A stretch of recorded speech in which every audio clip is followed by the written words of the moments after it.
واحدة خدت علقة موت من جوزها، والتانية حماتها قلبت عليها. تعالوا نقول لكم عن أغرب حالات طلاق حصلت في 2023. الحكايات غريبة جدا والتفاصيل مثيرة فعلا. شيرين عبد الوهاب خدت علقة من حسام حبيب، ومش في بيتهم، ده في الطيارة وسط الناس، وده بعد ما اتخانقت معاه وعلت صوتها عليه وخلت الناس كلها تتفرج عليهم، وكل ده عشان لغالها حفلة من غير ما يرجع لها. شيرين قالت له انت غيران مني ومن نجاحي، وحسام طبعا اتعصب وضربها، راحت ضربته هي كمان، وكل محاولات الصلح فشلت والموضوع انتهى بالطلاق.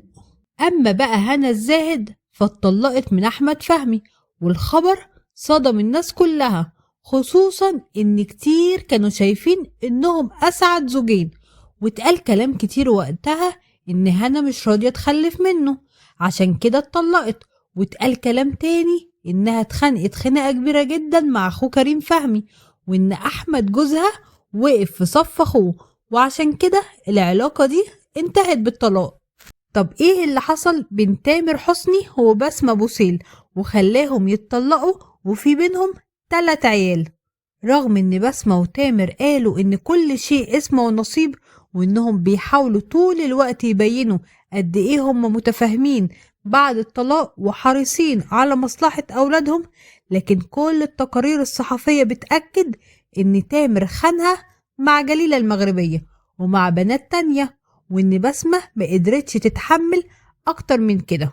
محدش كان متوقع أبدا إن يوسف الشريف يطلق مراته إنجي بعد قصة حب استمرت 16 سنة، لا وكمان عندهم 3 أطفال.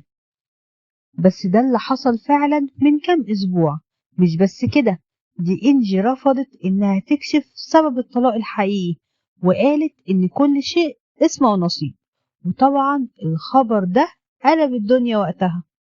تخيلوا بقى، بعد ما بوسي وافقت إنها تكون الزوجة التانية لهشام ربيع، الحكاية بينهم ما انتهتش بس بالطلاق، لا ده كمان ضرب وشتيمة، وراحوا القسم وعملوا محاضر في بعض. هشام ربيع قال عليها ست مش جدعة، وإنها ورطته في قضية سرقة ومشاكل مع جوزها الأولاني، وإنه كان هيروح في داهية بسببها. من حالات الطلاق اللي صدمت الكل كان انفصال أحمد سعد عن مراته عليا أم بناته. عليا من المعروف عنها إنها وقفت جامد جنب جوزها، وكانت سبب رئيسي في نجاحه الفترة الأخيرة، بس هو قرر يطلقها لما طلبت منه إنه يهتم بيها شوية، وكتبت على إنستجرام الحمد لله على كل شيء، تم الطلاق بيني وبين أحمد من شوية بناء على رغبته.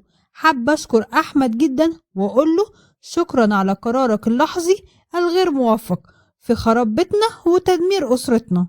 وعشان ما نطولش عليكم هنقول لكم سريعا عن أبرز الفنانين اللي اتطلقوا السنة دي، وهم بشرى ونسرين طافش وكمان شريف منير، وطبعا حسن شاكوش اللي مراته فضحته وقالت انه خانها وسرق هدومها. في النهاية بقى قولولنا مين اكتر فنان اتصدمت بقرار طلاقه، شاركونا في التعليقات.